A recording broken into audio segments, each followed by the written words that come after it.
মন্তেশ্বরে আবারও মর্মান্তিক দুর্ঘটনা আর প্রাণ গেল একজনের। মন্তেশ্বরে মন্দিরের চূড়ায় কাজ করতে করতে অসাবধানতায় পড়ে গিয়ে মৃত্যু হলো এক রাজমিস্ত্রির। ঘটনায় ঘটেছে আজ শুক্রবার বেলা 11:30টার মন্তেশ্বর হাটপাড়ার সিদ্ধেশ্বরী মন্দিরে।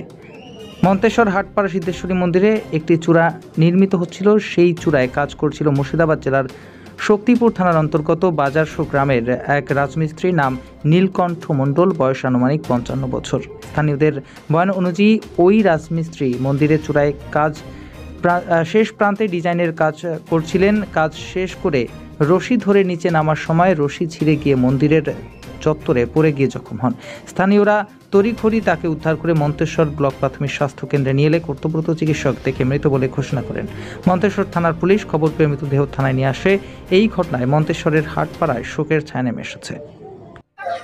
আমাকে বললো দড়ি লাগবে, আমি নিচে নামলাম। কি কাজ করছিল? রাজমিস্ত্রি। কোথায় করছিল? মন্তেশ্বরের সিদ্ধেশ্বরতলা মন্দিরে। আমি বললো দড়ি লাগবে, দড়ি নাম নিচে এলাম, ব্যাগে ভরলাম। যে আমি বললাম দাদু তাহলে হাতে করে তুলবো না কপি করলাম হবে? ওগুলো ঠিক আছে, আমি কপি করলামই দিচ্ছি। কপি করলাম আমাতে এলো, আর নিচেকার রসা কেটে গেল, কেটে গিয়ে নিচে রসে কপিগুলো দড়ি নিয়ে নিচে পড়ে গেল মন্দিরের উপর থেকে। মন্দিরের উপর থেকে। আর আমি ছিলাম নিচের দাঁতে, যে আমি কোনো রকম নিচে ঘাট কাঁচুন নিচে কোনো রকম নেমে লোকজন ডেকে নিয়ে এসে এরকম ব্যাপার সব বললাম। ওখান থেকে হসপিটাল নিলাম, হসপিটাল থেকে ডাক্তারবাবু যাওয়া।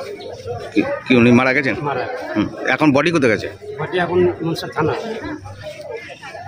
আপনার নাম? আমার নাম বিজয় মালিক। বাড়ি কোথায়? বাড়ি পুরসুরি, থাকি সিঙ্গিলে শ্বশুর বাড়ি। আর এই যে ব্যক্তি মারা গেছেন উনি বাড়ি হচ্ছে মুর্শিদাবাদ। এখানে রাজমিস্ত্রি কাজ করতেন। হ্যাঁ,